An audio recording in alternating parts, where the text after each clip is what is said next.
जय श्री कृष्ण। जय गुरुदेव। परम पूज्य गुरुदेव वंदनीय माता जी की सूक्ष्म उपस्थिति में आज उन्हीं की प्रेरणा से उनके बताए मार्ग पर चलते हुए बड़ी प्रसन्नता का अनुभव कर रही हूँ। गर्भ संस्कार यह एक ऐसा संस्कार है जो कई माह पहले से और 9 माह तक चलने वाली क्रिया है। यानी यह केवल एक संस्कार नहीं है तो अविरत चलने वाला उत्सव है। इसीलिए इसे गर्भोत्सव कहा जाता है। पिछली कड़ी में हमने गर्भ ज्ञान के बारे में जानकारी हासिल की। आज हमारा विषय है गर्भ संवाद। गर्भ संवाद यानी गर्भ में स्थित पवित्र श्रेष्ठ आत्मा से बातचीत करना। आप सोच रहे होंगे यह कैसी बात है, भला गर्भस्थ शिशु से कोई बातचीत कर सकता है, वह सुन सकता है, समझ सकता है? हाँ, यह सभी क्रियाएं वह करता है। इसीलिए मेरी प्यारी प्यारी बहनों, गर्भकाल में सतर्क रहना होगा। आपकी हर एक्टिविटीज़ वो माइन्यूटली ऑब्जर्व कर रहा है। इसलिए इस काल में आपकी एक्टिविटी पॉजिटिव और सकारात्मक हो। वैसे तो हमने पहले भी कहा है कि गर्भाधान के पूर्व ही गर्भ उत्सव की शुरुआत हो जाती है।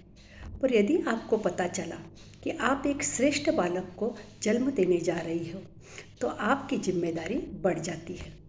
वो जिम्मेदारी यानी एक संस्कारवान पीढ़ी को तैयार करने की जिम्मेदारी, स्वर्णिम भारत के उज्जवल भविष्य को भारत के हाथों में सौंपने की जिम्मेदारी। आज मनुष्य सुख और सफलता पाने के लिए उसकी दौड़ में दौड़ा जा रहा है।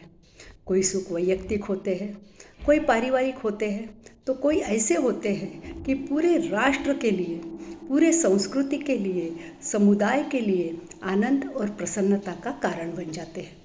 जैसे यदि भारत वर्ल्ड कप जीत जाता है तो पूरा राष्ट्र खुशियाँ मनाता है। वैसे ही एक शिशु का घर में आगमन होता है तो पूरा परिवार खुश होता है। लेकिन यदि वो शिशु विवेकानंद जैसा हो, शिवाजी जैसा हो या फिर माता मदालसा, रानी लक्ष्मीबाई जैसी हो तो पूरा के पूरा राष्ट्र खुशियाँ मनाता है। कहा भी तो गया है, कूलम पवित्रम जननी कृतार्था, कूलम पवित्रम जननी कृतार्था वसुंधरा पुण्यवती चतेन। यानी ऐसे बालक के जन्म से कुल पवित्र होता है, उसकी जननी अर्थात माता कृतार्थ होती है और पृथ्वी अपने आप पुण्यवती मानती है। और यह संभव है, लेकिन यह संभव केवल चाहने से नहीं।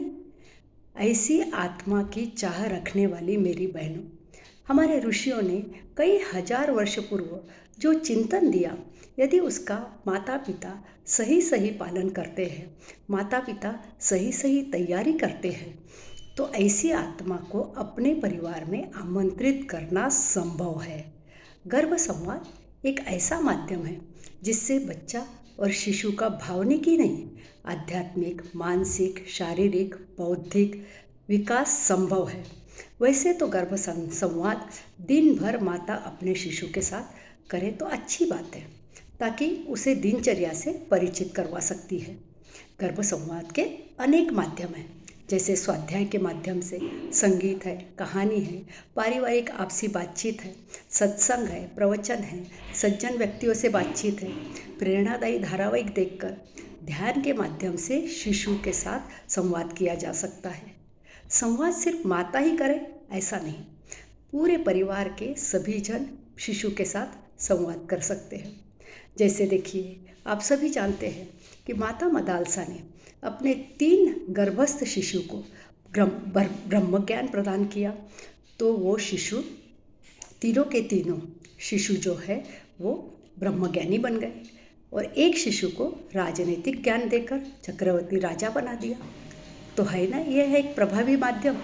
आप भी शिशु को जैसा बनाना चाहती है उसकी चर्चा, उस विषय का ज्ञान देकर गर्भ में ही 80% उसकी मानसिकता बना सकती हो, ताकि जन्म के बाद आप जो चाहते हो वैसा उसे बनाने में आपको ज़्यादा परिश्रम नहीं करना पड़ेगा। आज माताओं को शिकायत रहती है कि बच्चा हमारी बात सुनता नहीं है, वह जल्दी उठता नहीं, वो चीज़ें इधर उधर फेंकता है, उसका जीवन व्यवस्थित नहीं है, वह बहुत गुस्सा करता है, वगैरह वगैरह। तो मेरी प्यारी बहनों, जन्म के बाद यह जो तकलीफ हमें होती है उससे निजात पाने के लिए तथा बच्चों में अच्छे संस्कार का बीजारोपण करने के लिए गर्भ संवाद आवश्यक है। इसके लिए आप अपनी दिनचर्या व्यवस्थित कर लीजिए, जैसे सुबह जागने का समय, वंदना का समय, साधना का समय, नाश्ता, जप, ध्यान, पूजा, आरती, खाने का समय, दोपहर के आराम का समय, रात के सोने का समय आप निश्चित कर लीजिए तथा उसकी जानकारी गर्भस्थ शिशु को दीजिए। जैसे आप सवेरे 6 बजे जागती हैं तो आप रोज़ उसे बताइए, बेटा हमारे जागने का समय हो गया है, अब आपको जागना है और जागकर हमें कर दर्शन करना है, पृथ्वी को प्रणाम करना है। सभी एक्टिविटीज़ की, हर जो एक्टिविटीज़ आप कर रही हो उस सभी एक्टिविटीज़ की उन्हें जानकारी संवाद के माध्यम से दें।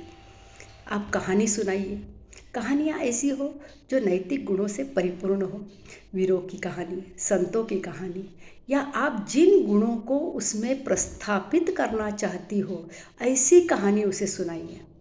आप मन चाहे संतान गढ़ सकती हो, क्योंकि महर्षि पिपलाद ने 5000 वर्ष पूर्व गर्भोपनिषद में इसका वर्णन किया है और उसी विधा को हम पुनर्जीवित करने आए हैं। अपनी कमजोरियों को जानिए और उन कमजोरियों को कम करने की कोशिश हम गर्भस्थ शिशु में कर सकते हैं, क्योंकि शिशु का अधिकांश प्रशिक्षण उदाहरण द्वारा होता है, शब्दों के द्वारा नहीं। इसलिए अपने उदाहरणों को सकारात्मक और रचनात्मक बनाइए। बड़ों के उदाहरण ही बच्चों के जीवन को आकार देते हैं। यह अब आप पर निर्भर करता है कि आप उसे कैसा आकार देना चाहती हो।